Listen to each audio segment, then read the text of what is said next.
আসসালামু আলাইকুম। আজকে আমি আমাদের ঘরের আদরের ছোট্ট সোনামণিদের জন্য একটি হোম রেমেডিস তৈরি করে দেখাবো।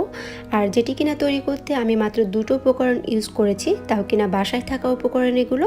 তো চারিদিকে যেহেতু ঠান্ডা, কাশি, ফ্লু, গলা ব্যথা এগুলো বেড়ে গিয়েছে ওয়েদার চেঞ্জের কারণে, তো আমরা কিভাবে খুব দ্রুত এই প্রবলেমগুলোকে সলভ করতে পারি বাসায় থাকা উপকরণ দিয়ে, চলুন সেটা আজকে আমরা জেনে নেব। তো রেমেডিসটা বানাতে চুলায় আমি একটা প্যান বসিয়ে নিয়েছি এবং প্যানটাকে খুবই ভালোভাবে গরম করে নিতে হবে এবং এটা যখন গরম হয়ে যাবে সে পর্যায়ে কিন্তু চুলার পাওয়ারটা অফ করে দিতে হবে। এখন আমি দিয়ে দিব প্রায় 1 চামচ পরিমাণে মধু, দিয়ে দিব 5 থেকে 6 ফোঁটা মতো লেবুর রস। এখন একটা চামচের সাহায্যে দুটো উপাদানকে আমি খুব ভালোভাবে নেড়েচেড়ে সেট করে নিচ্ছি।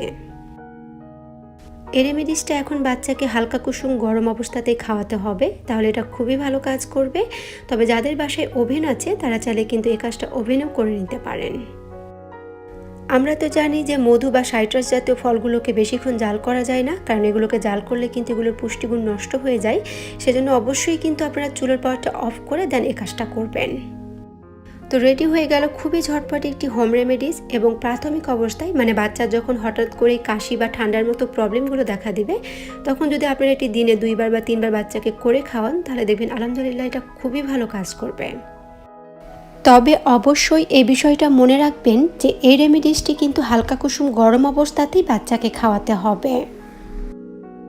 কম বেশি আমরা তো সকলেই জানি যে বহুকাল থেকে লেবু বা মধু এগুলো কিন্তু ঠান্ডা কাশির মতো প্রবলেমগুলো সলভ করতে ব্যবহৃত হয়ে আসছে। তো এটার কোনো সাইড ইফেক্ট নেই, আপনারা চাইলে কিন্তু অবশ্যই এটি বাসাতে ট্রাই করে দেখতে পারেন আপনাদের বাচ্চাদের জন্য বা আপনাদের নিজেদের জন্য। তো এই ছিল আজকের মতো বাচ্চাদের ঠান্ডা কাশি সারাতে খুবই কার্যকরী একটি হোম রেমেডিজ।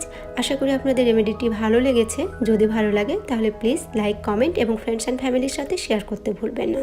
তো দেখা হবে আবার নতুন কোনো বেবি ফুড অথবা কোনো কিডস টপিকস নিয়ে। ততদিন পর্যন্ত সবাই অনেক অনেক ভালো থাকবেন এবং আমার ও আমার ফ্যামিলির জন্য দোয়া করবেন। আল্লাহ হাফেজ।